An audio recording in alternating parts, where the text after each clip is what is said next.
No tiene, ahí está arriba, dice que llegó a consulta, pero está bien. Le preguntan si tiene algún síntoma, eso lo vamos a dejar aquí. ¿Tiene algún síntoma?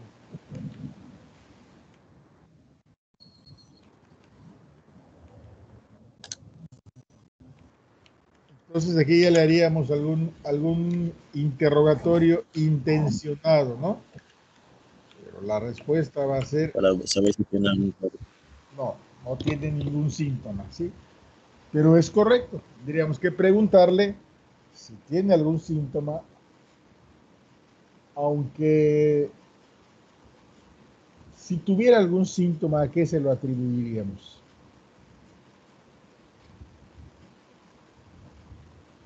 Si lo tuviera.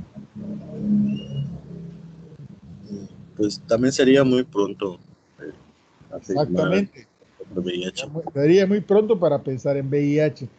Pero a lo mejor les podría decir, bueno, pues es que me arde orinar y tengo descarga ahí de pus transuretral, ¿no? Pero podría ser, ¿no?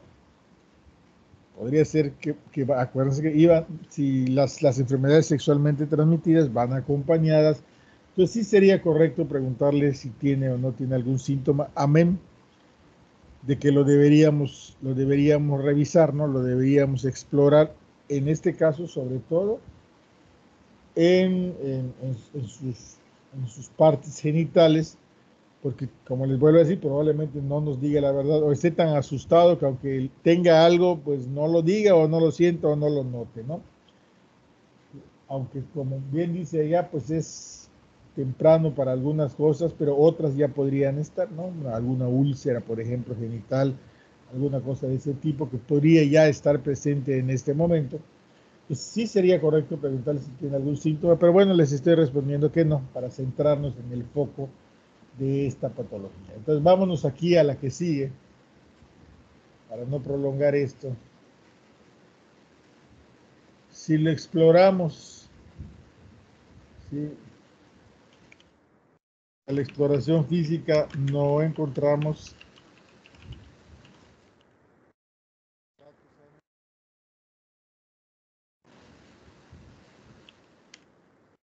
ningún lado, nada.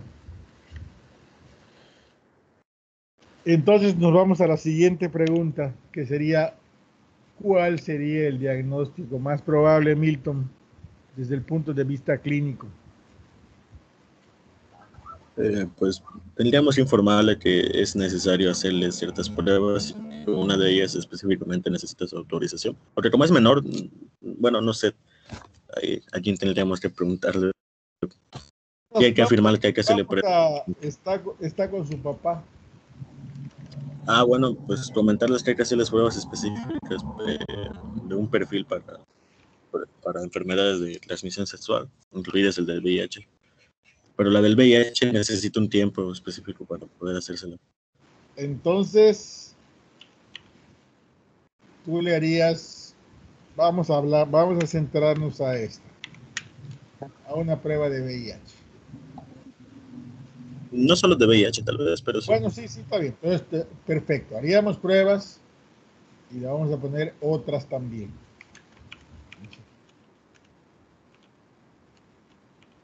En este caso, tendríamos que VIH. ¿Cuál le haríamos?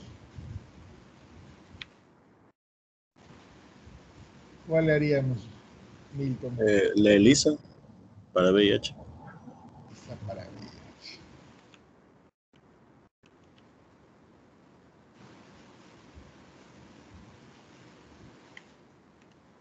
Francisco.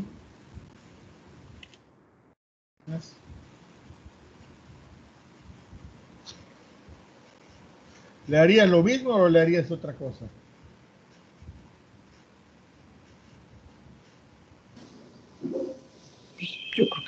Yo creo que lo mismo, o sea, las pruebas respectivas, la ITS y Las VIH. mismas pruebas. Entonces, como los dos están de acuerdo, no voy a seguir escribiendo, los dos están de acuerdo. Vamos a ver. Milton, Dígame. ¿qué esperarías de la prueba. A ver, vamos a ver. Le vas a pedir una ELISA por VIH que tiene una sensibilidad de más del 90% y una especificidad de más del 90%. Andan alrededor del 95% ambas pruebas. ¿Sí?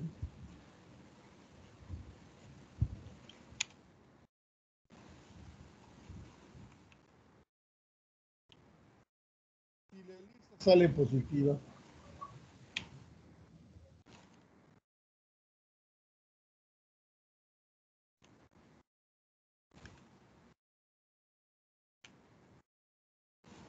¿qué pensaríamos?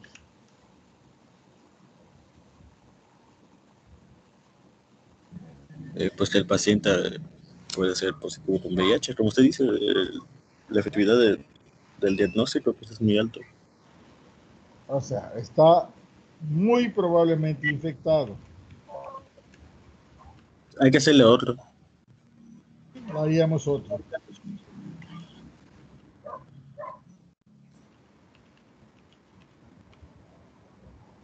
Se debe repetir.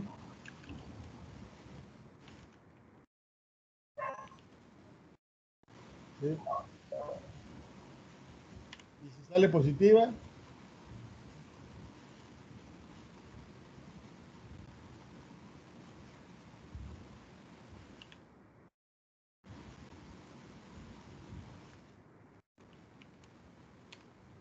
si sale positiva, Francisco,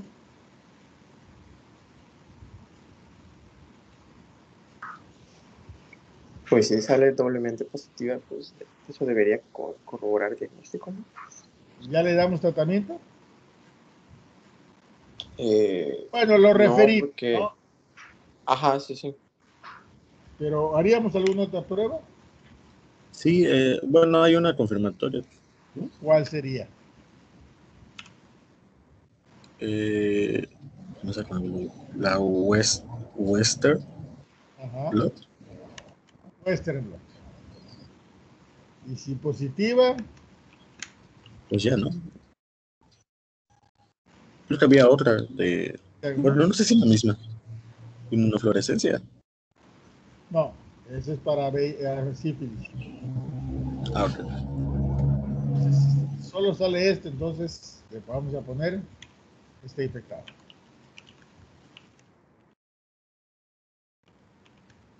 Esto es lo que haríamos si la prueba sale positiva. ¿De acuerdo? No estoy diciendo que sea positiva, digo que esto es lo que haríamos.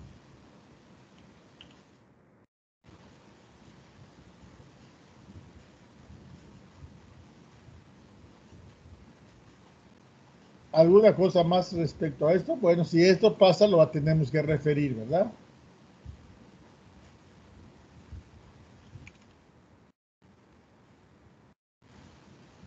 Punto, referir. Referir.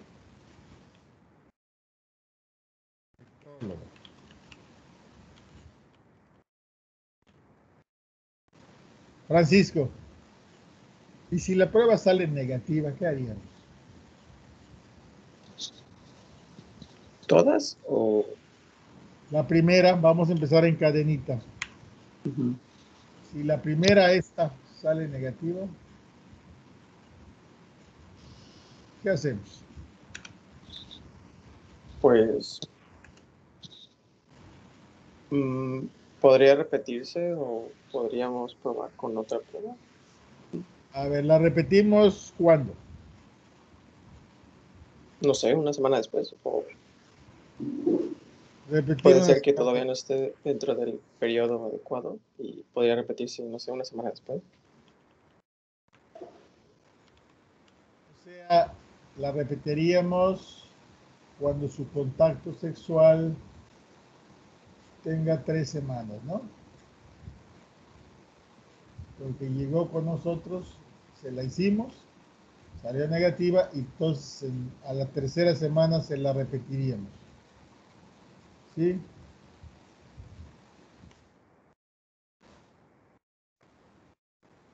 Entonces, ¿qué haríamos?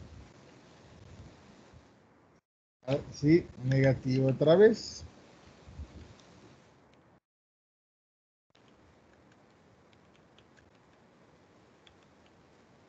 ¿Qué haríamos, Francisco, si sale negativo otra vez?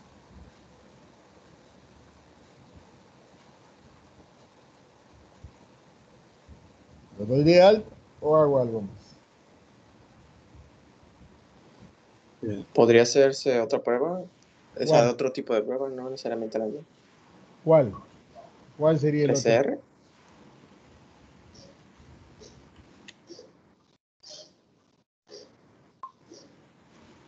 Entonces aquí ya tenemos otra prueba.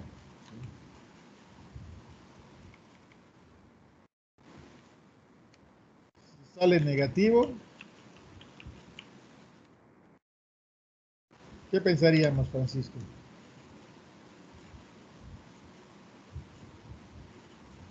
Pues que no tiene. O sea, Muy probablemente no se infecta. Puede ser una semana igual, después es poco todavía. Vendría Pero solo sí con estaríamos síntomas. ahorita en el tiempo que podría estar posible. Pero por eso le puse muy probablemente. ¿Te das cuenta? Le puse muy probablemente. Sí, a lo mejor se la podríamos repetir en este caso a las 2 semanas. ¿Sí?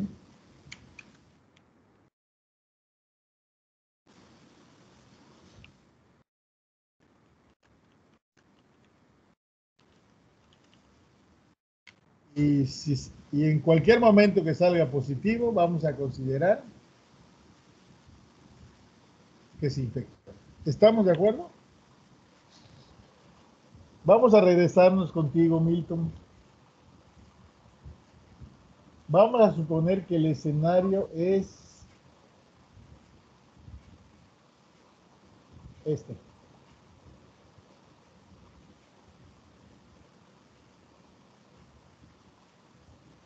Y que luego le hicimos esto y todo fue sí. ¿Qué se concluye con esto, Milton? De que es altamente probable que el paciente tenga VIH. Ya Y pues, tenemos el criterio, dos pruebas de ELISA y una de Western Blot, y con eso ya le podríamos quitar inclusive la palabra probable, ¿no? En este caso, si le hacemos su PCR como lo propone Francisco, seguramente va a estar positivo. Eso se lo vamos a dejar al infectólogo porque ya lo que tendríamos que hacer es referir a quién le echamos la culpa de esa infección, Milton.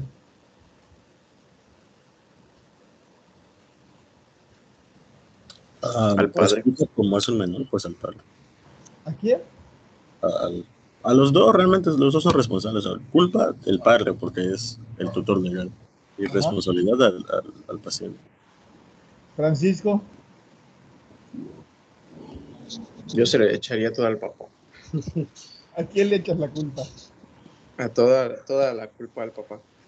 Toda la culpa al papá. ¿Por qué, Francisco? Sí. ¿Por qué le echarías toda la culpa al papá? Porque es un niño, tiene 17 Querer años, menor de iniciar edad, así. y ¿Por qué? además era nuevo, o sea, no sabía nada. Pero no creo que el papá ya le haya explicado muchas cosas. Oye, ¿alguien quiere opinar? Ya para acabar. Ya vimos todos los escenarios y lo que tendríamos que ir haciendo. Yo le agregaría más entre las cosas que tuviera yo que hacer. Bueno, a ver, aquí donde la pusimos. Sí, pondría yo, sí, profe. Antes de cualquier cosa, Mar, si su contacto verdaderamente VIH.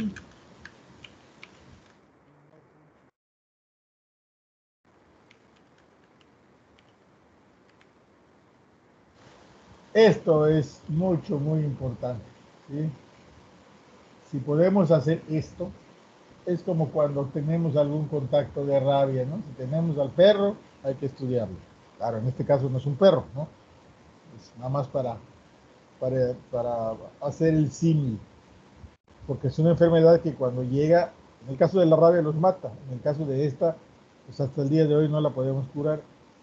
Entonces, antes de empezar a hacer cualquier otra cosa, si podemos hacer esto, que además es la persona que estaría diseminando la enfermedad, pues eso tendríamos que hacerlo, ¿no? A ver, la voy a buscar, me apoyo con el sector salud, es una sexo servidora, debe estar controlada, ¿sí? La podemos de alguna manera, aunque el término no es correcto, obligarla a que se someta a estudios, ¿no? Aunque, les voy a decir de alguna manera, porque nosotros no podemos obligar a una gente a hacer algo, pero en este caso, como su derecho acaba donde empieza el de los demás, pues ahí sí, de alguna manera, legalmente podríamos hacer las acciones para que la estudiemos, ¿no? O que la saquemos del camino, pierda su trabajo. Entonces, esto sería muy importante antes de empezar con cualquier otra cosa, porque con una sola prueba podríamos decir si ella está o no está infectada, ¿no? Le hacemos una prueba de ELISA, y si sale negativa, ya no tendríamos que hacer todo lo que hicimos con el paciente. Y el paciente podría estar tranquilo respecto a eso, ¿no? Porque si no, no se le va a quitar de su cabeza que en cualquier momento, ¿sí? Durante los 6 meses que lo tenemos que seguir,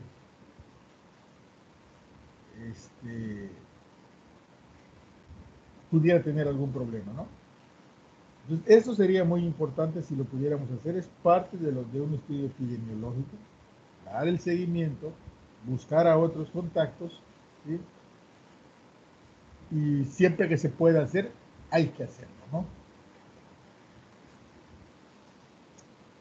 Entonces, nos estábamos aquí que si esto hubiese sido así, tanto Milton como Francisco, ¿sí? Le darían la responsabilidad al papá. Pero yo iba a preguntar a Mayra que nos diga algo. Mayra, ¿qué opina de todo lo que ha oído?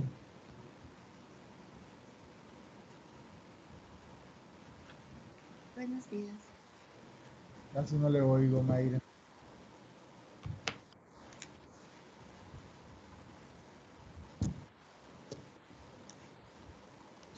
Buenos días. Sí, ¿Me buenos escucha días. mejor?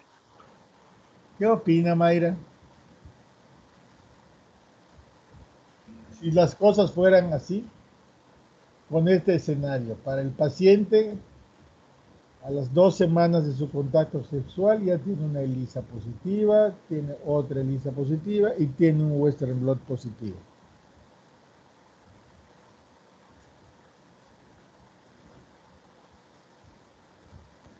Ya nos dijeron que tiene más del, no, ya se confirmó porque tiene una prueba, dos pruebas 95% sensibles y una prueba 100% específica. ¿Sí? Y entonces ya se confirma el diagnóstico. ¿Cuál sería su opinión? ¿Qué haría Mayra? Bueno, pues si está positiva sería iniciar con el tratamiento. Sí, ya, su opinión de todo al respecto. Dale, voy a preguntar. ¿Quién tuvo la culpa de esto, Mayra? Pues el papá. El papá. Sí. O sea, es el regalo del Día del Padre este, ¿no? Francisco, Milton y Mayra. Ese es el regalo del Día del Padre, le están echando la culpa al papá. Fíjense ustedes. Yo voy a regresar al caso clínico. Si este fuera el escenario, como dice Milton, como bien nos dice Milton, el paciente está infectado y tiene anticuerpos. Si este fuera el escenario, como dice Francisco, con anticuerpos negativos, ¿sí? El paciente está infectado y no tiene anticuerpos. El paciente tiene contacto desde hace 2 meses, 2 semanas. ¿Les dice algo esto? Este es un escenario y este sería otro escenario. Y le voy a volver a preguntar a Francisco. Francisco, con este escenario, ¿quién tiene la culpa?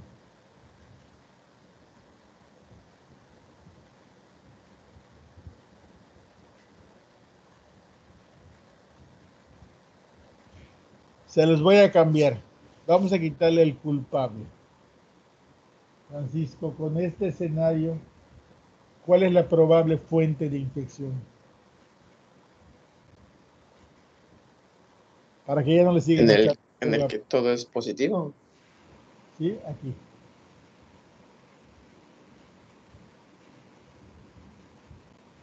O sea, pues el contagio viene de la sexo servidor. Muy bien. Milton, con este escenario, ¿quién es la fuente de infección?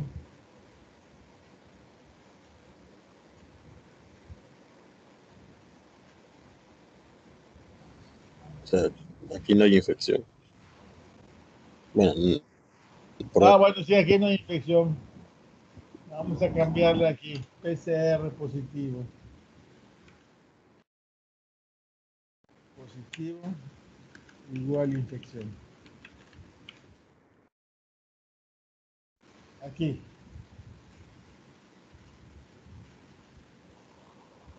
¿Cuál es la fuente de infección aquí? bueno, aquí literalmente es la sexo servidora, pero también las conductas familiares. Claro. Pues fíjense que yo soy el epidemiólogo.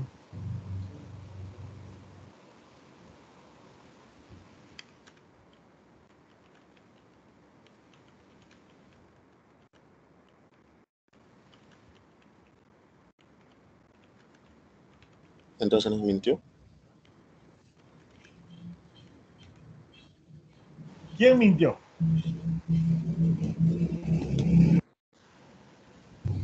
Puede ser que el hijo, Seguro que el hijo. también puede ser. ¿Por qué? ¿Por qué decimos? Por eso les estaba yo diciendo, fíjense ustedes. Es muy importante que ubiquemos quién nos dio el tema. Hay que hacerle pruebas al papá. Habríamos, bueno, entre otras cosas, ¿no? ¿Por qué le haríamos pruebas al papá? Es que no podemos descartar ninguna opción y como es menor de edad. Sí, aquí ya nos llevamos una sorpresa, pero vean, la sorpresa viene desde antes. ¿Quién nos dio el tema? A ver, recuérdenme, ¿quién fue el tema? Yo, doctor Luis. Luis Ángel. A ver, Luis Ángel, ¿qué nos dijiste de los anticuerpos? ¿Cuándo empiezan a ser positivos, Luis Ángel?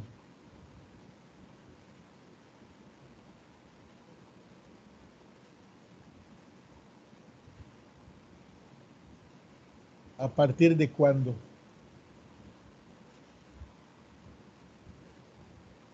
Acuérdate, Luis Ángel, que hasta te pedí que lo marques de otro color. Si revisas tus diapositivas, vas a ver que lo tienes marcado de otro color. Te dije, márcame esto de otro color. A ver, se los digo yo para no detenernos. Habíais dicho tú y yo te pedí que lo marques de otro color.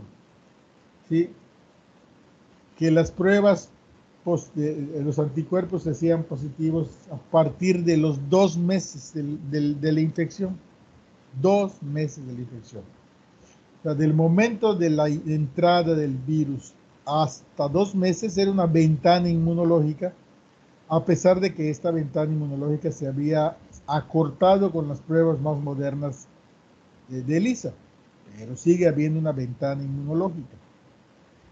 Entonces, si una prueba serológica es negativa dentro de los 2 meses, no podemos concluir, aunque sean muy sensibles y la otra muy específica, no nos sirven mucho en ese momento si salen negativas. Claro, si salen positivas tendríamos que pensar, ¿no? Entonces, en este caso, cuando una prueba sale positiva a las 2 semanas, como lo pusimos en este escenario, además fueron 2 pruebas y un Western blot, lo que asumimos es que la fuente de infección no es la que parece ser en este momento. ¿Por qué? Porque está muy difícil que 2 semanas después del contacto, este paciente ya tenga anticuerpos. Lo más probable es que su contacto sea más lejano. Y aquí existen 3 posibilidades, que no las vamos a tocar, pero hay que pensar así. Una, que el paciente haya sido infectado en forma perinatal y no se supiera. Cosa difícil porque algo ya se hubiese sabido a los 17 años. El VIH perinatal, generalmente, si no hacemos nada, se mueren dentro de los primeros 2 años de vida. Entonces, esa posibilidad no la podemos poner en cero, pero sí la podemos poner lejana. Y la otra es que el contacto sexual que lo contagió no haya sido el que se piensa que fue. Que haya ahí un contacto sexual más lejano, más allá de los 2 meses, y que esta, a pesar de que él dice que es su primera vez, no fuera su primera vez. Y la otra es que haya sido sujeto de violación y nadie lo sepa, ¿no? Serían todas las posibilidades. Pero la conclusión, el diagnóstico aquí sería correcto. El paciente está infectado, pero lo que pondríamos en tela de juicio es que si esta fue su fuente de infección, pues ya cuando hacemos esto, pues ya podemos garantizar que esa no fue la fuente de infección. ¿Cuál sería el escenario que esperaríamos si ella hubiese sido la fuente de infección? Sería este. Pruebas serológicas negativas con pruebas virológicas positivas. ¿A qué estoy llegando? A que cuando tenemos un contacto reciente de menos de 2 meses de edad, si queremos aligerar el diagnóstico, lo que tendríamos que hacer es pedir ambas pruebas. ¿Pero por qué ambas pruebas? Porque las serológicas nos van a servir para decir, no, este paciente no estaba infectado, se infectó ahora con las pruebas virológicas. ¿Sí? Entonces, en este escenario, este es el escenario que esperaríamos. Serológicas negativas con virológicas positivas. Y les puedo cambiar el escenario porque esto lo hacemos cuando hay una exposición laboral. Cuando algún trabajador de la salud tiene una lesión punzocortante, ¿sí?, con algún objeto que fue usado en un paciente infectado por VIH, se le da profilaxis para tratar de que no se infecte, pero en ese momento, al día siguiente, se le hacen sus pruebas serológicas para confirmar que ese sujeto que se expuso estaba negativo y que no le quiera achacar a su patrón que esa exposición fue la que lo infectó. Entonces, una vez que documentamos al día siguiente de que está positivo, de que está negativo, pero que además ya le dimos profilaxis, le damos entonces el seguimiento virológico primero y serológico después para ver si se infectó o no se infectó, si se infectó a pesar de la profilaxis. Entonces, este es un caso similar. Claro, no es un contacto laboral, es un contacto sexual, pero el procedimiento es el mismo. ¿Sí? ¿Sí está claro? Sí, sí, doctor. Entonces, jugamos aquí con los momentos y los resultados de la prueba. ¿Sí? Claro que si este paciente viene con adenomegalias, con fiebre, con hepatoesplenomegalia, pues entonces ya estaríamos pensando que el paciente está con un síndrome retroviral agudo y eso pues sería un paso más y lo que tendríamos que hacer es un PCR para confirmar y entonces ya le podríamos achacar a ese contacto la enfermedad. ¿De acuerdo? Y bueno, ya nos dijeron que tendríamos que buscar otras enfermedades sexualmente transmitidas, pero no es el tema. Lo que quería yo es que veamos todas las posibilidades que podemos tener cuando un paciente nos llega en estas condiciones. Además, es bastante común. Muy bien, vamos a empezar entonces con hepatitis. Quien nos va a dar hepatitis, que empiece a compartir su presentación. Sí, doctor.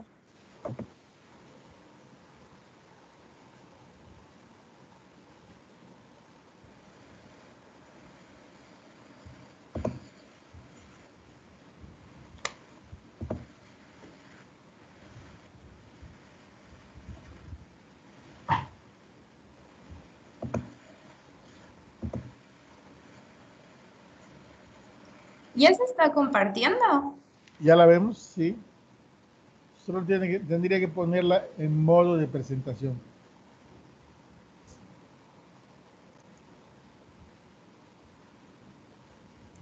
Listo. ¿Ya se ve modo de presentación? No, ya no la vemos, ya vemos su... A ver, Bueno, permítame. Sí, ya la vemos. Ah, ya. a ver.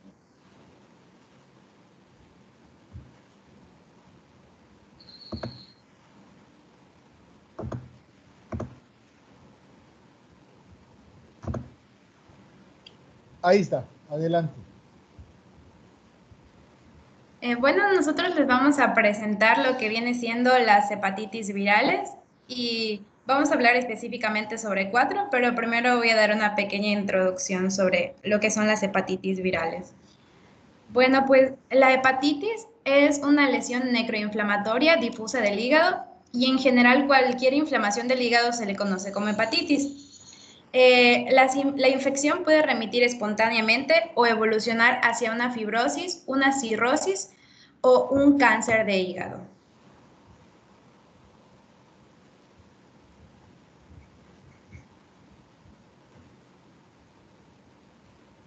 Y bueno, pues existen 3 presentaciones clínicas de lo que es la hepatitis viral y tenemos lo que viene siendo la presentación aguda. Esta va a ser causada por virus hepatotrópicos, específicamente los del A, B, C, D, E y G, y también por otros virus que no son hepatotrópicos, como es el citomegalovirus, el Epstein-Barr y el arbovirus.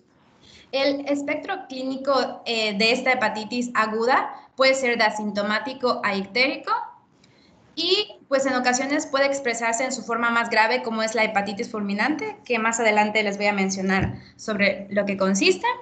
Y bueno, el cuadro clínico causado por estos agentes virales es muy parecido y el diagnóstico de este tipo de hepatitis aguda va a depender de lo que son los estudios serológicos específicos. Y bueno, lo que viene siendo la hepatitis fulminante, pues se caracteriza por el desarrollo de insuficiencia hepática aguda grave con encefalopatía hepática en el periodo de 8 semanas desde el inicio de síntomas, incluyendo ictericia.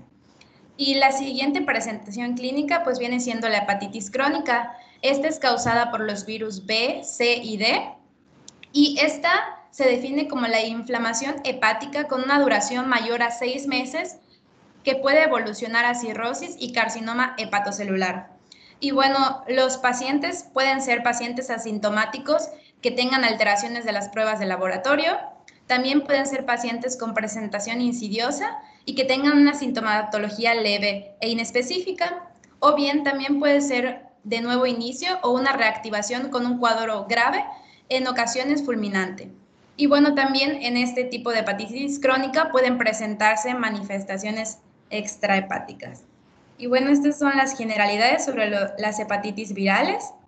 Y ahorita vamos a hablar específicamente sobre lo que es la hepatitis A.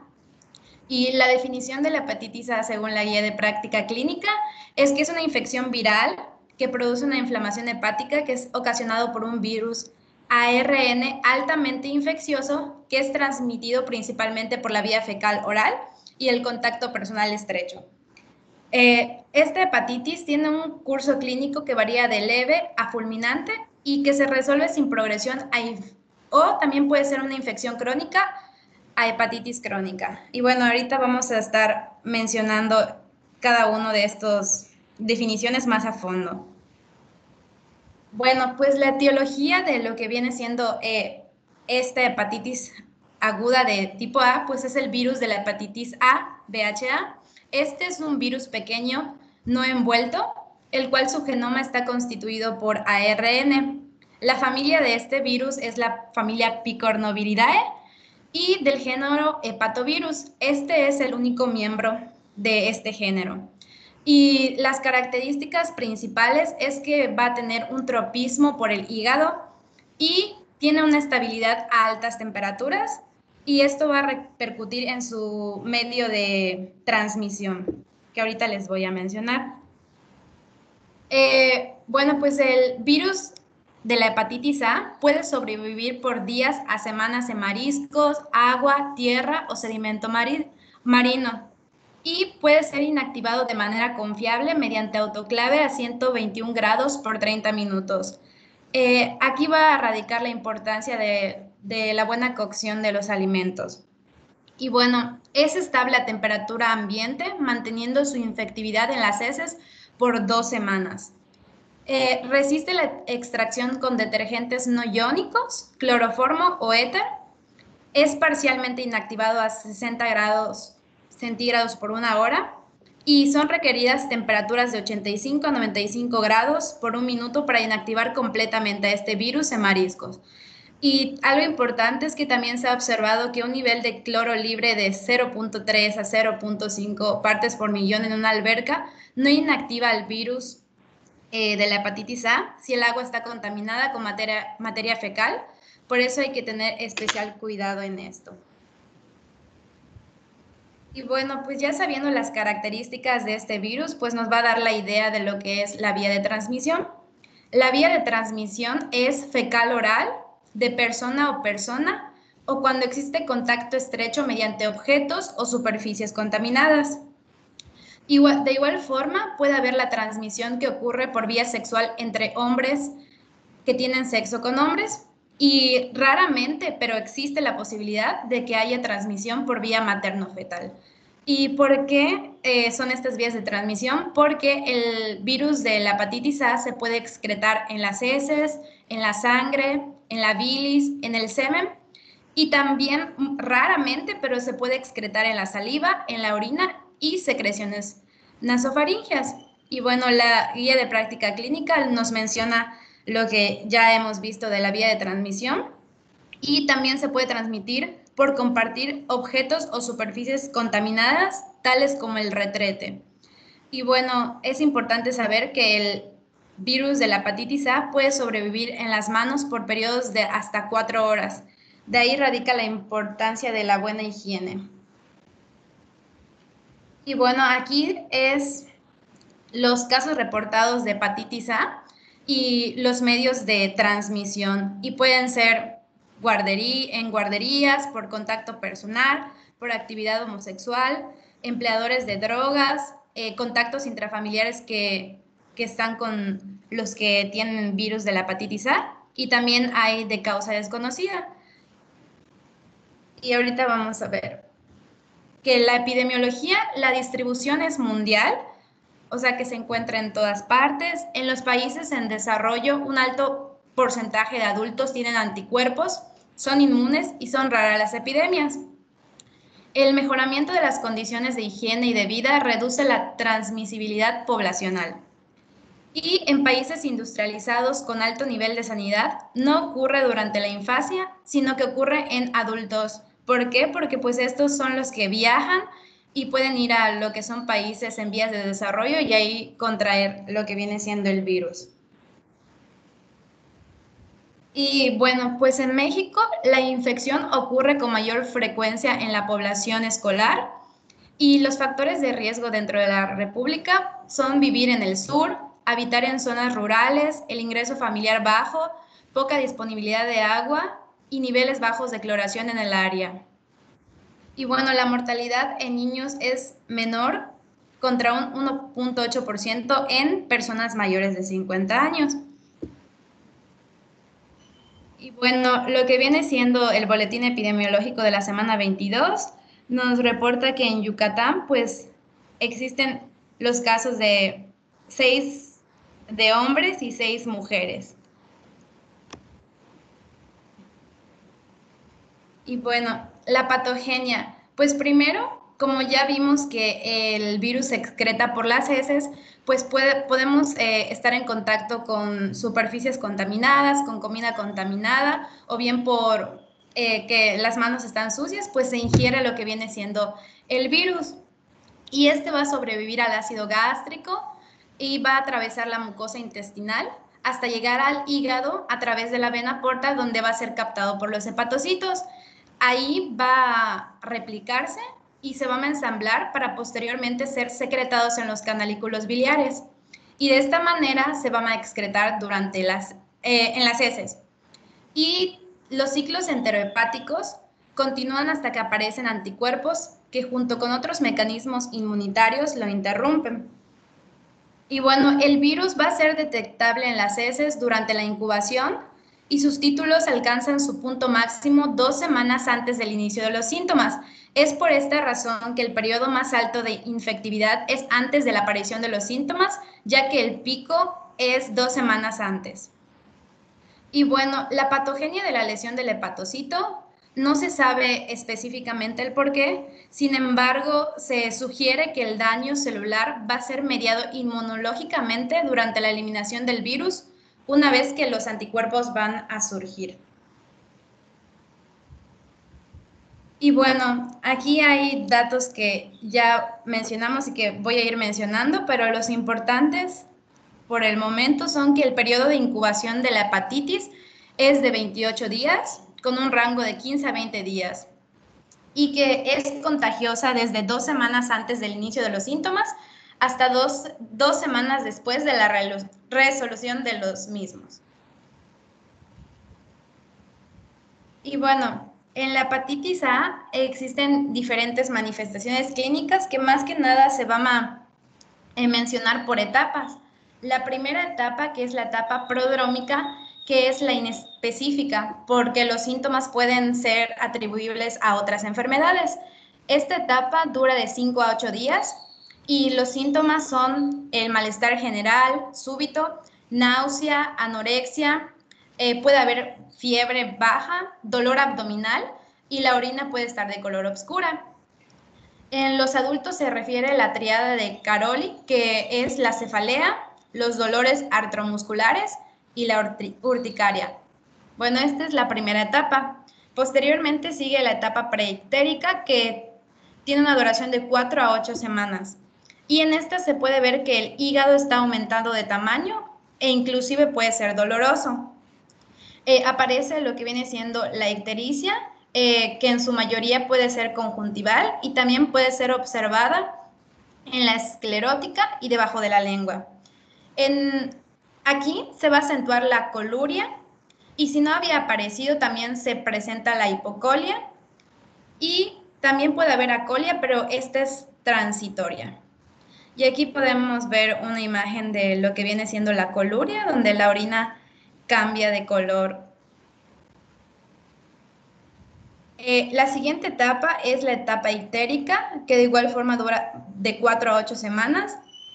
Y los hallazgos físicos son escasos, los signos vitales son normales y también hay un discreto aumento del hígado, palpándose también el polo esplénico en el 5 al 25% de los pacientes. De igual forma también se han reportado evoluciones atípicas como es la hepatitis colestásica con ictericia y prurito intenso que puede durar 12 semanas.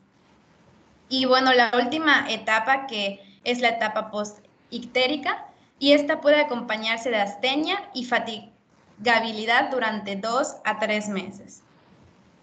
Y bueno, la guía de práctica clínica pues ya nos resume lo que es la sintomatología, que pues a manera de repaso inicialmente pues tenemos los síntomas prodrómicos, que son los inespecíficos, como son malestar general, náusea, vómito, anorexia, fiebre y dolor. Posteriormente, el paciente va a desarrollar coluria, acolia, ictericia y prurito. Después, los síntomas prodrómicos desaparecen al momento de la aparición de la ictericia, que ocurre en las 2 primeras semanas. Y bueno, en personas con ictericia e historia de cuadro clínico compatible con hepatitis A, debe investigarse la presencia de hepatitis A mediante serología específica, que ahorita vamos a ver en lo que viene siendo el diagnóstico. Y bueno, en la exploración física, el 87% tiene hepatomegalia, el 9% esplenomegalia, en un porcentaje menor puede haber exantema, edema, petequias y arritmias cardíacas. Bueno, igual en la hepatitis A puede haber lo que son las variantes clínicas, la hepatitis colestásica prolongada y la hepatitis fulminante. Esta hepatitis colestásica prolongada se da después del episodio agudo y la ictericia se puede prolongar de 3 a 4 meses con buen estado general y la recuperación suele ser espontánea. Generalmente se asocia a lo que viene siendo el virus de la hepatitis A y no requiere realización de biopsia, pero también es conveniente investigar otras causas de ictericia obstructiva. Y bueno, entre las variantes clínicas puede haber la forma más grave, que es la hepatitis fulminante, y esta se da por consecuencia de la necrosis de los hepatocitos. Y generalmente es rápida en los primeros 2 a 10 días, tiene un curso grave, desfavorable, y se caracteriza por haber fiebre, vómitos persistentes, cambios de personalidad, manifestaciones hemorrágicas en piel y mucosas, delirio e inclusive estado de coma. Estas deben recibir tratamiento en terapia intensiva, ya que si no lo reciben pueden evolucionar hacia la muerte. Secundariamente a edema cerebral grave, hemorragias, insuficiencia renal e infección e hipoglucemia. Y bueno, cuando se da lo que es la hepatitis fulminante, la mortalidad puede alcanzar hasta un 80%. Bueno, el diagnóstico se hace mediante las pruebas serológicas para detectar 2 tipos de anticuerpos, lo que viene siendo anticuerpos inmunoglobulina M e IgG contra antígenos estructurales del virus de la hepatitis A, que son los anti-VHA. Bueno, para entender lo que viene siendo estas pruebas serológicas, hay que tener en cuenta qué tipos de anticuerpos tenemos en la fase aguda y cuáles existen en la fase posterior. En la fase aguda tenemos los de tipo inmunoglobulina M, que aparecen durante la primera semana de la enfermedad, y estos van a desaparecer en aproximadamente 8 semanas. Los anticuerpos inmunoglobulina G aparecen posteriormente, y estos pueden persistir durante años y nos sirven para indicar infección. Es por eso que la presencia de inmunoglobulina G sin la presencia de inmunoglobulina M específica indica infección pasada e indica exposición previa a este virus, ausencia de infectividad e inmunidad a una infección recurrente por el VHA. Y bueno, estos van a ser otros estudios que se le pudieran pedir, ya que en estos pacientes con hepatitis A puede haber elevación significativa de la bilirrubina total directa y también elevación de las aminotransferasas séricas. Bueno, el tratamiento para la hepatitis aguda, no existe un tratamiento antiviral, solo es sintomático, por lo que se sugiere que el paciente esté en reposo relativo, la dieta con restricción parcial de proteínas, mantener un buen aporte de líquidos y electrolitos en caso necesario. También tiene que evitarse el empleo de medicamentos como analgésicos, sedantes, antieméticos y diuréticos, ya que estos pueden precipitar la complicación que es la encefalopatía. Para la hepatitis fulminante, esta debe atenderse, como ya mencioné, en lo que es la terapia intensiva, y lo que importa aquí es detectar el factor precipitante para poder controlarlo o, en su caso, eliminarlo. Se tiene que reducir el aporte proteico, utilizar sulfato de neomicina, lactulosa. Y en caso de presentarse edema cerebral, se puede administrar manitol. También hay que controlar el aporte de calorías de la glucosa en las soluciones, ya que estos pacientes generalmente presentan hipoglucemia. También se tiene que valorar el uso de gluconato de calcio en pacientes con hipocalcemia sintomática. Y bueno, la guía de práctica clínica menciona que la inmunoglobulina G, como la vacuna contra el VHA, son eficaces en la prevención de la infección por virus postexposición si se aplican dentro de las primeras 2 semanas posteriores al inicio de los síntomas del caso índice. Esto viene siendo como un método de prevención. Y también hay que saber en qué casos utilizar la inmunoglobulina y en qué casos la vacuna, pero esto va a depender de los factores como la disponibilidad y la presencia de otras alteraciones. En los individuos inmunocomprometidos o diagnosticados con hepatopatía crónica se recomienda la aplicación de la inmunoglobulina en lugar de la vacuna contra VHA. Sin embargo, si no se tiene acceso a esta inmunoglobulina, también se puede utilizar la aplicación de la vacuna. También hay que recordar que hay fármacos que no podemos utilizar y que debemos evitar. Tal es el caso del paracetamol, que se debe evitar su uso durante la infección aguda por VHA.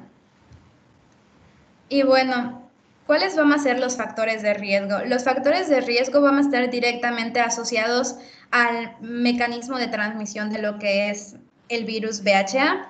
Por lo tanto, los factores de riesgo son personas que consumen agua o comida contaminada, también los hombres que tienen actividad sexual con otros hombres, personas que utilizan drogas ilegales intravenosas y personas con trastornos de coagulación que requieren administración de factores de coagulación.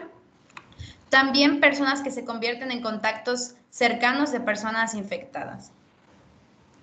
Y bueno, la prevención para la hepatitis A son sistemas adecuados de abastecimiento de agua potable, eliminación apropiada de las aguas residuales de la comunidad, prácticas de higiene personal como es el lavado de manos con agua salubre. Y bueno, hay varias vacunas inyectables inactivadas contra la hepatitis A.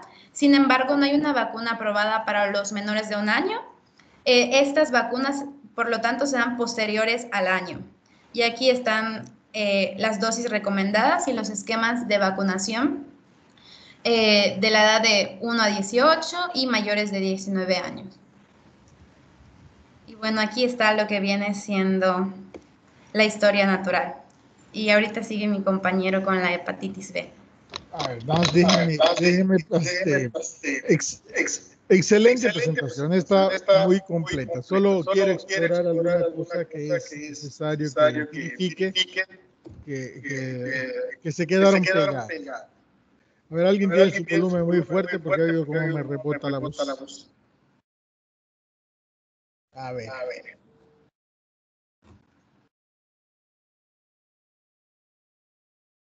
Gloria, diga un numerito.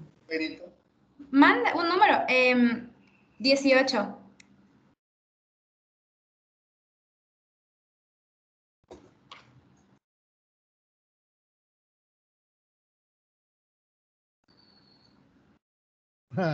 Dígame otro. Em, Porque ¿quién cree que es el 18? no sé, Yusef. Es Milton. Milton. Ya lo martiricé 2 clases a Milton. Dígame otro más bajito. 11. El 11. Es Iván. Iván, ¿estás? Sí, doctor, aquí ando. Muy bien, Iván. Las preguntas te las voy a hacer a ti, pero son para todos. A ver, permítame un momentito. El inconveniente de estar en la casa es que alguien me está tocando la puerta. Permíteme, respiren un momentito.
Bueno, ya estoy de vuelta, Iván.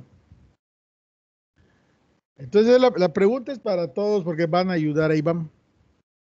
La presentación estuvo muy clara y muy precisa en lo que se dijo, pero vamos a ver algunas cosas. Iván, dime los dos grupos de patologías, o sea, los que pueden causar ictericia.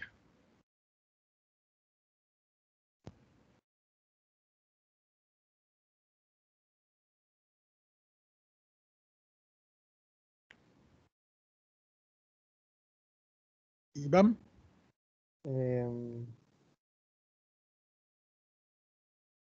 bueno, sería lo que es la hepatitis, ¿no? las inflamaciones del hígado. Ujú.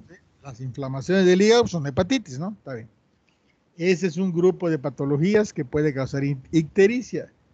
Y como bien nos dijo Gloria, pueden ser infecciosas y no infecciosas, o sea, infecciosas y tóxicas.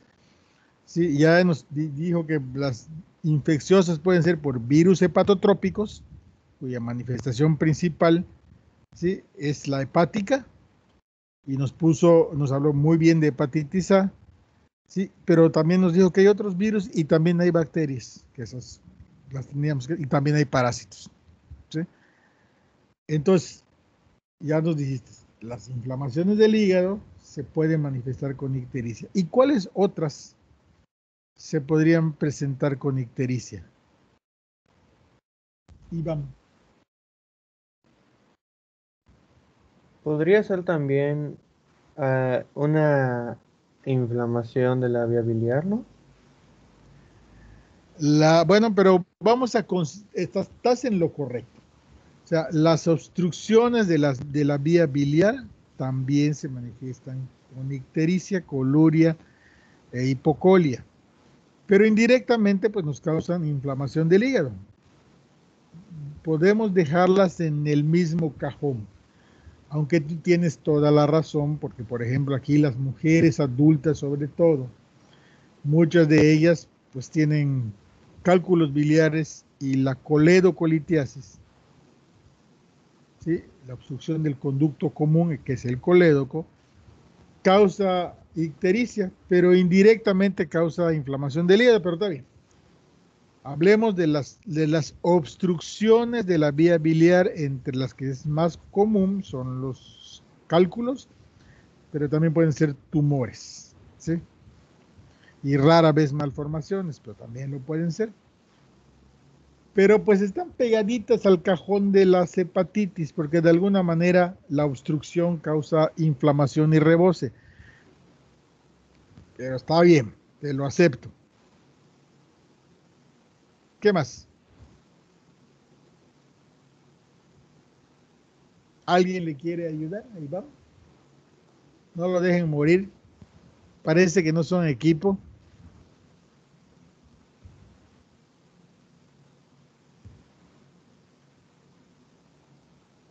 Bueno, pues ahí voy yo. Iván, Mande. las enfermedades de los glóbulos rojos. ¿Sí? Acuérdense que la bilirrubina se genera por la destrucción de los glóbulos rojos y se elimina por la depuración hepática. Entonces, si hay una disminución de la eliminación por el hígado, ya sea porque se inflamó o porque está obstruido, aumenta la bilirrubina en sangre. Pero también si hay un aumento de la producción, como puede ocurrir en las anemias hemolíticas, hay anemias hemolíticas autoinmunes y hay anemias hemolíticas infecciosas. Entonces ahí aumenta la producción y el hígado pues ya no puede depurar y también causa ictericia. O como le pasa al recién nacido, ¿no? En la ictericia neonatal, que es una combinación de un aumento de la producción y una inmaduración del hígado, pero se comporta como un aumento de la producción. Eso es muy importante porque en el diagnóstico diferencial, sí, tendríamos que meter a esas enfermedades y a veces si se nos olvida, fallamos, ¿no? A ver, ¿quién quieres que te ayude, Iván?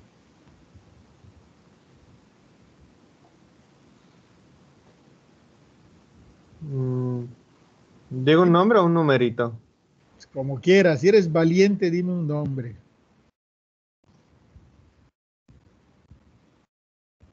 Dime un nombre, Iván.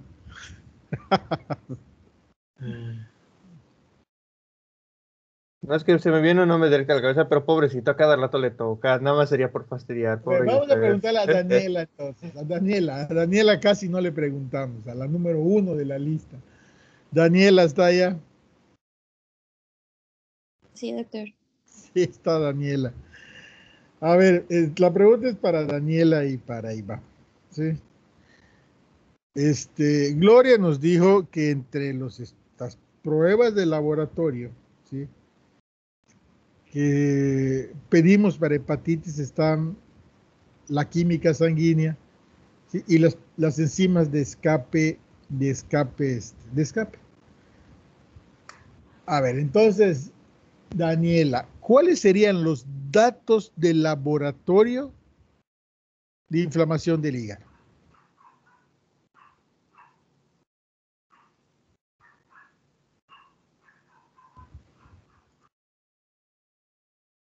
Acuérdense todos que el hígado es una fábrica. Es una fábrica, sí, que almacena glucógeno, lo transforma, lo libera, sí, produce proteínas, sí, algunas de ellas específicas como la de la coagulación y otras cosas, ¿no? Entonces, ¿cuáles serían los datos de inflamación del hígado, Daniela?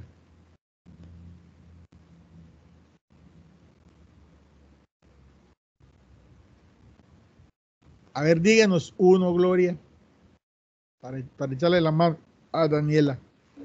¿Me escuchan? Sí, Ah, las aminotransferasas elevadas. ahí está un dato que es el más común, la elevación de las enzimas de escape, ¿sí? En este caso están las aminotransferasas, la deshidrogenasa láctica y la gamma-glutamil transpeptidasa. Esas se elevan. Algunas no son tan específicas, ¿sí? Por ejemplo, la alanin, la TGO, la alanin aminotransferasa también se eleva cuando se machaca el músculo. ¿Sí? Hay enzimas, coenzimas que no las podemos diferenciar, pero la elevación hasta 10 veces el valor, ¿sí?, de las enzimas de escape hepático, las aminotransferasas, la DHL y la gamma-glutamil transpeptidasa, ¿sí?, son datos de inflamación del hígado. Son los más tempranos y los más cercanos. ¿Sí? Y si se inflama el hígado, se obstruye algo. Entonces, ¿cuál sería otro dato de inflamación del hígado?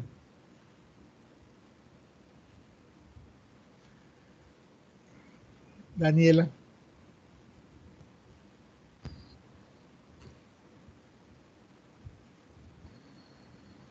Iván.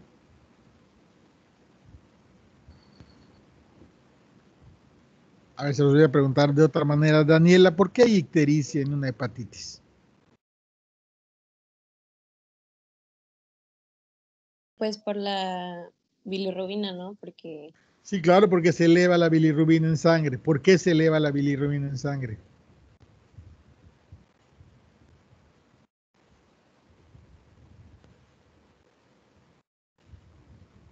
Porque se obstruye la vía biliar intrahepática. ¿Sí? Se eleva por dos razones. Porque el hepatocito inflamado ya no puede captar bilirrubina igual para eliminarla. Esa es una razón, pero no es la principal. La principal es que la inflamación del hígado comprime la vía biliar intrahepática y eso ya impide totalmente la eliminación. Entonces ya tenemos dos datos de hepatitis. Uno, que es la elevación de aminotransferasas, que es la más temprana además, y dos, la ictericia, pero a expensas de la bilirrubina directa o indirecta. Gloria, Indirecta. ¿quién fue? Gloria. Sí, soy yo. Gloria no nos dijo eso, nos dijo directa.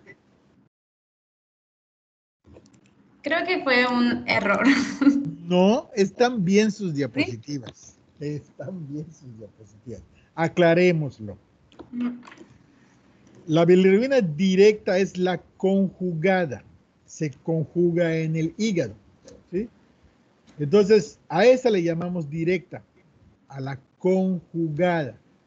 Es la bilirrubina que ya fue captada, se conjugó para eliminarla, ¿sí? Y regresó al torrente circulatorio. Pero además la bilirrubina directa es la que se puede orinar, la que pinta la orina. Y la bilirrubina indirecta es la que sale del eritrocito, del producto de la destrucción del eritrocito. Esa no es soluble y no se orina. Por eso los niños nos metemos en fototerapia, para que la transformemos y la puedan eliminar. Entonces, es muy importante porque aquí en el tipo de bilirrubina que se eleva, diferenciamos entre de dónde nos está viniendo. Si porque el hígado no lo puede eliminar o porque el eritrocito se está destruyendo y hay un aumento en la producción de bilirrubinas.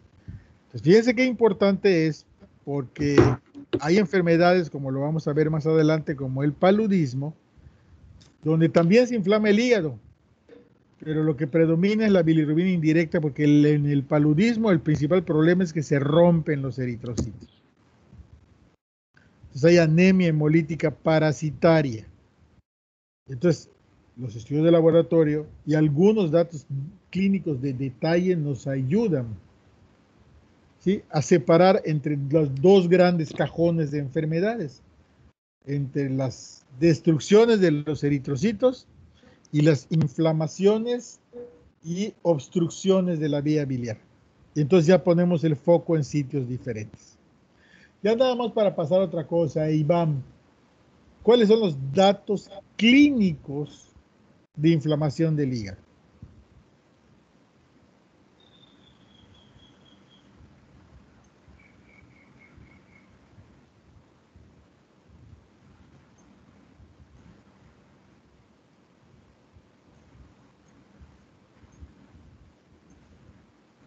A ver, ¿qué pasa cuando algo se inflama? ¿Cuál es el primer dato que tenemos cuando algo se inflama, Iván?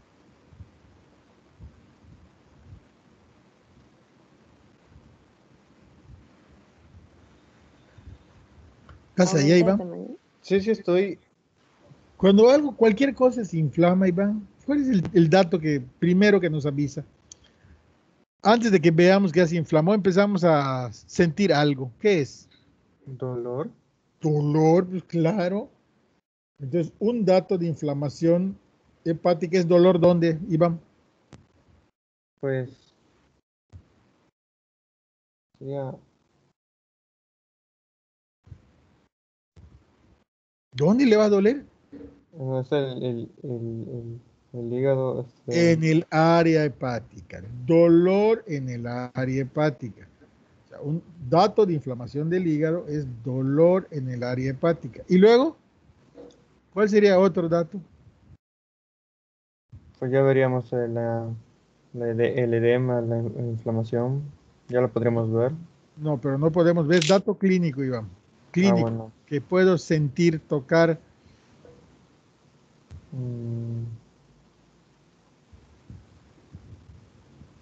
Bueno, ya para no. Aumento del tamaño del hígado. Primero vemos dolor, primero capturamos dolor, después aumento del tamaño del hígado y después la repercusión metabólica que podemos tener. Ictericia, coluria, hipocolia o acolia. Esos son datos de inflamación hepática. Algunos pueden ser confundirse con otras cosas, pero esos son. Es muy importante que los ubiquemos, ¿eh? Es muy importante porque no vamos a poder saber si es A, si es B, si es C, si es D, si no podemos determinar lo primero. Y lo primero es esto, ¿no? Muy bien.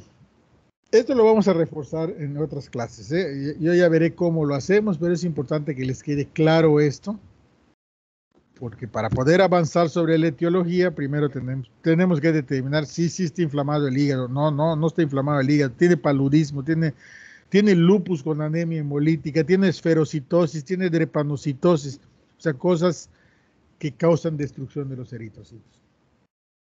Muy bien, vamos a continuar con la clase.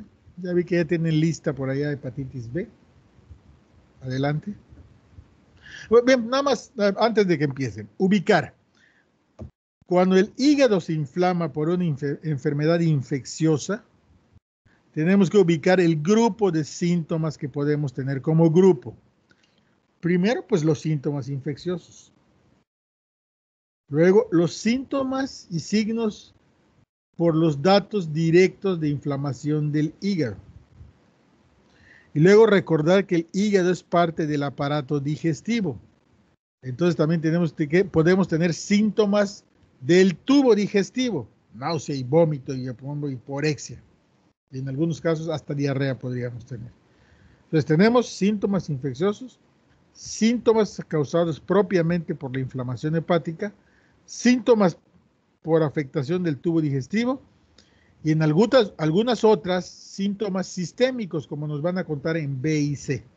Esos son los 4 grupos de síntomas que tendríamos que ir a buscar. Y si podemos ubicar la frecuencia de esos 4 grupos de síntomas más los factores de riesgo, pues podemos separar rápidamente aquellas hepatitis que se transmiten por vía digestiva y aquellas hepatitis que se transmiten por vía parenteral o por contacto sexual, ¿no?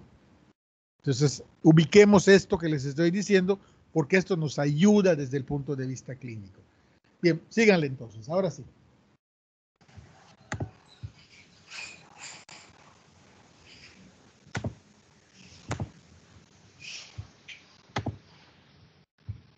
¿Me pueden confirmar si ya se ve la presentación?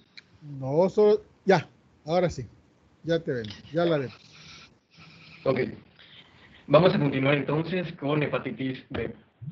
Que como ya se mencionó, la hepatitis B viene de la familia de unos virus. En este caso viene de la familia de Hepatnavidae.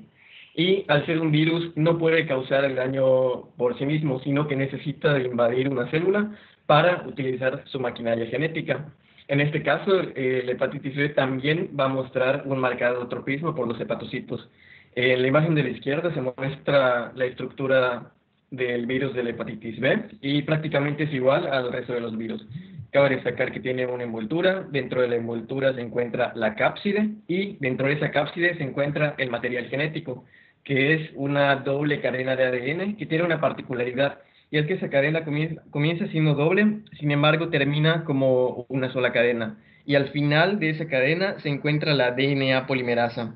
Esta DNA polimerasa tiene bastante importancia en su ciclo viral, ya que esa DNA polimerasa le va a servir para completar la cadena o para producir ARN.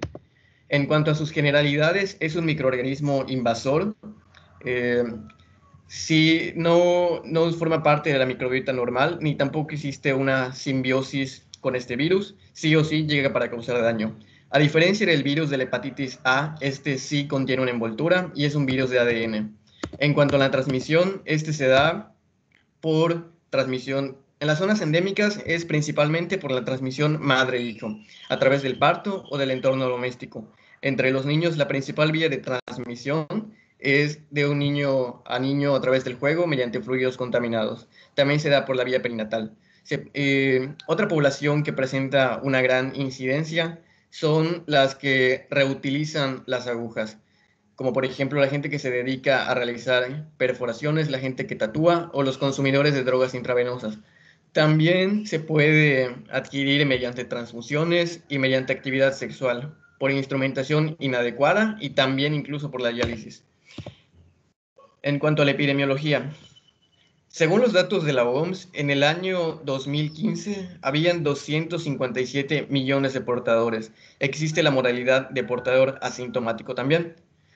Se estima que en ese mismo año la hepatitis B causó aproximadamente 887,000 defunciones. El ser humano es el único reservorio. No existe ninguna otra especie que tenga el virus de la hepatitis B, ni tampoco es transmitida por vectores. Y la mayor incidencia se da en los niños y en los adultos jóvenes a través de la actividad sexual en el caso de los adultos jóvenes. El tiempo de incubación es de 45 a 180 días.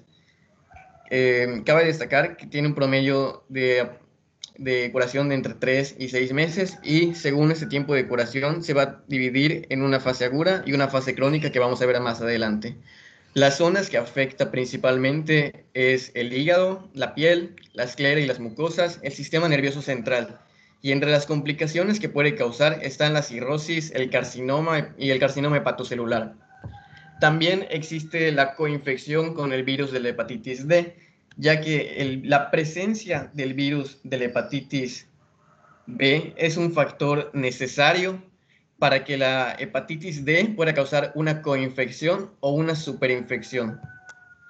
Desde luego que esta enfermedad también es prevenible por vacunación. Se recomienda que la vacuna contra la hepatitis B se administre inmediatamente después del parto, de preferencia dentro de las 24 horas de vida, y que se refuerce con un esquema de 2 dosis. También es inactivado por temperaturas elevadas, luz ultravioleta, el cloro y luz desinfectante. Y en el exterior puede sobrevivir a por lo menos 7 días. Así que si este virus llega a penetrar dentro de esos 7 días, puede contagiar a alguna persona. Okay. En cuanto a su fisiopatología, aquí en la imagen de la izquierda está la imagen del virus y vamos a destacar las estructuras que lo conforman. En primera instancia está la envoltura. Cabe destacar que igual que cada estructura va a producir un antígeno. En el caso de la envoltura o surface va a producir el antígeno S. Dentro de la envoltura se encuentra la cápside, que va a producir el antígeno C. Y si el virus se encuentra en una etapa de replicación muy activa, se va a producir el antígeno E. Dentro de la cápside se encuentra la DNA polimerasa. Estos antígenos tienen mayor importancia en cuanto a la serología y nos van a servir para identificar en qué fase de la infección se encuentra el paciente. Y esto lo vamos a ver más adelante. Entonces, independientemente de la vía de entrada de este virus, se va a dirigir sí o sí hacia el hígado. Se va a dirigir hacia los hepatocitos por el tropismo que posee. Entonces, la envoltura se va a fusionar con la membrana de la célula y va a liberar a la cápside dentro del citoplasma. Una vez dentro del citoplasma, la cápside se va a desintegrar y va a liberar a la DNA polimerasa. Entonces, la DNA polimerasa va a comenzar a hacer su trabajo. Va a completar esa porción que le faltaba a la cadena y la va a hacer circular. Una vez que esta cadena ya sea circular, esto le va a facilitar la entrada hacia el núcleo. Este es el núcleo. Entonces, una vez dentro del núcleo, va a comenzar a realizar la transcripción, donde se van a generar 2 cadenas, una cadena corta y una cadena larga. El destino de la cadena corta es dirigirse hacia los ribosomas y va a sintetizar antígenos de la envoltura, de la cápsula, de las superficies virales que se van a dirigir hacia la circulación. Pero también va a sintetizar DNA polimerasa. El destino de la cadena larga es salir del núcleo y se va a encontrar con la DNA polimerasa que produjo la cadena corta. Entonces se va a volver a completar las cadenas, se van a dirigir hacia el aparato de Golgi y van a salir fuera del hepatocito para infectar a más hepatocitos. Entonces nuestro sistema inmune, ¿qué va a pasar? Que va a detectar que la célula está infectada y va a tratar de eliminarlo. Entonces se dirige al sistema inmune y en su intento por eliminar este virus pues va a causar daño a los hepatocitos. Como consecuencia van a haber funciones perdidas, que son la pérdida de la capacidad de desintoxicar, la de mantener los niveles óptimos de glucosa, la del manejo de la albúmina, de la bilis y de la bilirrubina, la pérdida de los factores de coagulación y la pérdida de la función de convertir el colesterol en sales biliares, que se van a ver manifestado en el cuadro clínico. El cuadro clínico inicia con una fase aguda y se divide el cuadro clínico en general se divide en 4 fases. La primera es la fase preictérica y esta se caracteriza por síntomas muy generales que se podrían confundir prácticamente con cualquier otra enfermedad, que son el dolor muscular, náusea y cefalea, y fatiga o fiebre. Tiene una duración de aproximadamente 1 semana y posteriormente se pasa a la fase ictérica o fase amarilla. Y es cuando ya comienzan a aparecer los síntomas que son más específicos. Va a empeorar el cansancio, se van a exacerbar los síntomas de la ictericia, se va a ver marcar en la piel, en la esclera, en las mucosas, va a comenzar a haber acumulación de líquido, ascitis en el peritoneo y en otras áreas, Va a haber un constante dolor en el cuadrante superior derecho debido a la inflamación del hígado y aparecen los dos síntomas que son los más específicos, que son la coluria y las heces pálidas. Como ya se había mencionado, el hígado tiene la función a través de la bilis de regular los niveles de bilirrubina, pero el hígado, al perder esa función de de manejar los niveles adecuados de la bilirrubina jamás va a llegar al sitio donde debe de llegar, que en este caso es el duodeno. Por lo tanto, las heces jamás se van a teñir con el pigmento de la bilirrubina, ocasionando la acolia, que son las heces sin color, las heces blancas. Y esa bilirrubina va a tener que buscar una vía de salida sí o sí, y la va a encontrar a través del riñón. Se va a eliminar a través de la vía renal. Por lo tanto, la orina se va a teñir de un color oscuro como Coca-Cola, y son los dos signos más específicos. La fase ictérica se resuelve después de 2 a 4 semanas, y de ahí pueden surgir dos caminos. Si la respuesta inmune es buena y logra eliminar el virus, se va a llegar a una fase de convalecencia y recuperación que no debería de tener problema alguno. Pero si la respuesta inmune fue mala, pueden suceder dos cosas.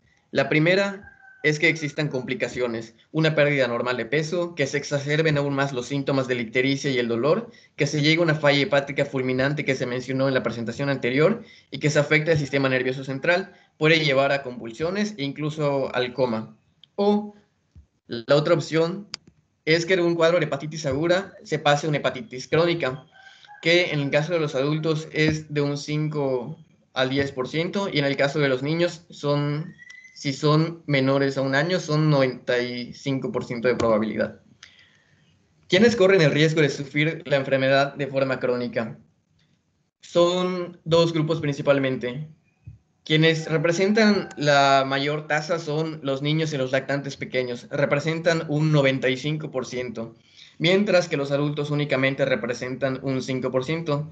De entre los lactantes y niños pequeños, quienes sufren de infección crónica de un 80 al 90% infectados en el primer año de vida, y del 30 al 50% antes de cumplir los 6 años. En el caso de los adultos, un 5% de las personas sanas que se infectan en la edad adulta sufrirán infección crónica, y un 20 al 30% de los adultos que padecen infección crónica van a sufrir cirrosis y cáncer hepático. Cabe destacar que también puede haber coinfección por el virus de la hepatitis B y el VIH. Es muchísimo más alta la incidencia de personas que tienen VIH y que se sobreinfectan por el virus de la hepatitis B, siendo esta de un 7.4%.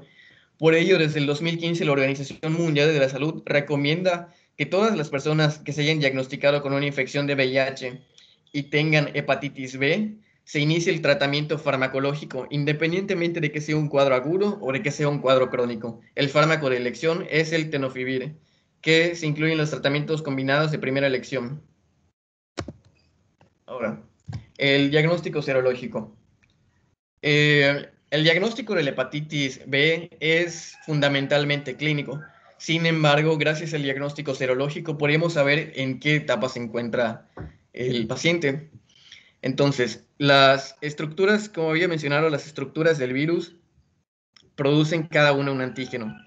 La envoltura produce el antígeno S, la cápside produce el antígeno C, y si hay una infección muy marcada se produce el antígeno E. Entonces son esos los tres antígenos, el antígeno S, el C y el E. El primer antígeno que aparece es el antígeno S. ¿Qué nos va a indicar? Dos cosas, que el virus está presente y que el virus ya se ha eliminado. El antígeno C no se detecta mediante la circulación, sin embargo, sí se detecta el anticuerpo que se produce contra este antígeno, y viene acompañado de las inmunoglobulinas que nos van a indicar también sobre la infección. Si se encuentra la inmunoglobulina M, quiere decir que estamos en una infección activa. Y si se encuentra la inmunoglobulina G, que es como la cicatriz, quiere decir que está en una etapa de convalecencia. Y la presencia del antígeno E quiere decir que hay una replicación activa. Para cada antígeno se va a producir los anticuerpos. Para el antígeno E se va a producir el anticuerpo contra el antígeno E y así sucesivamente. El que más hay que destacar es el antígeno S, ya que es el que nos nos informa acerca de la presencia del virus. Es necesario que este antígeno, de entre un periodo de 3 y 6 meses, que es la resolución, llegue a estar negativo para saber que se ha llegado a una fase de convalecencia y que no estamos en una fase crónica. Si este antígeno después de entre 3 y 6 meses sigue siendo positivo, quiere decir que se ha llegado a una etapa crónica y que los anticuerpos han fallado en su función. Esta es una tabla que encontré en unas flashcards de farmacología que resumen sobre las funciones de los antígenos. La presencia del antígeno S nos indica una infección activa y el anticuerpo contra este antígeno protege contra las reinfecciones. También el anticuerpo contra el antígeno S es el que aparece cuando nos inmunizamos a través de la vacuna. En el caso del antígeno C, este nos va a indicar el ritmo de la infección a través igual de los anticuerpos y de las inmunoglobulinas. Inmunoglobulina M es una fase aguda o activa, inmunoglobulina G crónica o que se está resolviendo. Los anticuerpos contra el antígeno C no protegen contra una reinfección. Y en el número 3 están el antígeno E. Este va a significar una actividad viral incrementada y que el paciente se encuentra en una etapa de máxima contagiosidad. Los anticuerpos contra el antígeno E van a reducir la infectividad, pero no siempre van a eliminar la infección. No son tan efectivos como los anticuerpos contra el antígeno S. El tratamiento. En cuanto al tratamiento, no existe ningún tratamiento específico contra la hepatitis B aguda. El tratamiento contra la hepatitis B aguda más bien se basa en mantener un nivel adecuado de la rehidratación tras los vómitos, un equilibrio nutricional y en vigilar igual las diarreas. En cuanto a la dieta no hay ninguna restricción, se basa en cuanto a las necesidades y el apetito del paciente. No existen restricciones de alimentos y lo importante, y que se mencionó igual en la hepatitis A, es que se eviten los medicamentos innecesarios, sobre todo aquellos que son procesados por el metabolismo hepático. No se deben de administrar ni antieméticos, ni paracetamol, ni corticosteroides. El tratamiento farmacológico debe de ser exclusivamente para la infección crónica. Este sí se puede tratar con antivíricos orales y puede retrasar la evolución de la cirrosis, reducir la incidencia de cáncer de hígado y mejorar la supervivencia a largo plazo. Pero únicamente se debe de iniciar bajo ciertas condiciones que, en el caso, los menciona el CUMED, 3 situaciones. Que haya presencia por más de 6 meses de DNA del virus de la hepatitis B con antígeno E negativo, presencia por más de 6 meses de DNA con antígeno positivo y niveles altos de ALT, y una biopsia hepática con evidencia de hepatitis crónica. Los adultos, en el caso de los adultos, el tratamiento, los fármacos de elección es el tenofovir o el entecavir. La duración mínima es de 6 meses y no tiene un tiempo máximo de duración definido. En el caso de los niños, si son menores de 6 meses, es con interferón, menores de 6 años con la lamivudina, y si son mayores de 12 o 16 años, si no estoy mal, es con el adefovir. La prevención. La prevención es, como prácticamente con la vacuna, es el principal pilar de esta prevención. Se recomienda que se administre a todos los lactantes lo antes posible tras el parto, de ser posible durante las primeras 24 horas de vida, y que se refuerce con una segunda o tercera dosis separadas por al menos 4 semanas. Si se administra oportunamente la dosis al nacer, es una forma eficaz de reducir la transmisión de la madre al niño. Y gracias al enfoque que se ha tenido por incluirla en los esquemas de vacunación, se ha logrado uno de los objetivos que estaban propuestos para el 2020, que era que hay una prevalencia inferior al 1% del virus de la hepatitis B en menores de 5 años, en comparación a cuando todavía no se incluían los esquemas de vacunación, que esta proporción era del 5%. Y una vez vacunados contra el virus de la hepatitis B, también se protege contra el virus de la hepatitis D, ya que es un factor necesario para que se pueda contraer el virus de la hepatitis D. Y esto es todo en cuanto al virus de la hepatitis B. Regrésate a la de tratamiento nada más para hacer una corrección, David. A ver, allá. Ahí tienes puesto la amividona, es la amibudina. Ok. Lo corrige, la amibudina. Bien, nada más aclarar algunas cosas, ¿no? El tratamiento, no voy a insistir mucho porque el tratamiento de la hepatitis B es algo de especialidad o inclusive de subespecialidad. Entonces, el trabajo de ustedes ahorita en el primer nivel de atención, primero es prevenirla, o sea, verificar que a los pacientes sean vacunados como debe ser, diagnosticarlas oportunamente y referirlas, ¿sí? Y nada más señalar, ahí les puso David cuáles son las opciones terapéuticas, ¿sí? Pero yo solo quiero decir que esas opciones terapéuticas son solo para casos donde la enfermedad ya es crónica. La forma aguda, pues no se trata, porque en la gran mayoría de ellos, hasta el 90%, pues se curan y no tienen necesidad de darle ningún tratamiento que dicho sea de paso, son bastante tóxicos, ¿sí? Entonces, los tratamientos son para las formas crónicas de la enfermedad, ¿sí? Para evitar cirrosis, ¿sí? O para evitar la evolución hacia el carcinoma hepático, que es el producto de la inflamación crónica. Así que esto queda en manos del especialista, pero sí tenemos que saber que si hay algo por hacer, ese algo funciona tanto para B como para C, ¿sí? Y no es lo que pasaba en mi época, que de plano pues no teníamos nada, ¿no? Y ahora sí, ya hay varias opciones de tratamiento. Y también pues existe una forma que es el portador asintomático del virus de la hepatitis B, ¿sí? Que es el que puede estar regando la enfermedad porque pues no tiene ningún dato clínico y lo único que tiene es la presencia del antígeno de superficie positivo, y la presencia del antígeno de superficie positivo pues es igual a una réplica viral y por lo tanto existe la posibilidad de transmisión, ya sea por la vía sexual o por la vía parenteral. Muy bien, estamos sobre el tiempo. Ya faltan 5 minutos para las 9. Sé que tienen clase de terapéutica después de esto, así que lo vamos a dejar aquí. La siguiente clase vamos a empezar con la hepatitis B, que es el seguimiento de hepatitis D, que es el seguimiento de esta, porque la D no puede existir sin la B.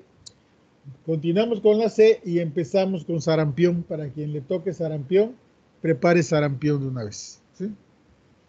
Entonces terminaríamos con hepatitis y veríamos sarampión. Y por favor registren su asistencia. Nos veríamos el próximo miércoles. Y vayan anotando sus dudas y sus preguntas y sus comentarios para que aclaremos todo eso. Y muy bien las dos clases de hoy. Pues si no tenemos nada más que conversar por el momento, pues nos vemos el miércoles. Que tengan buen día.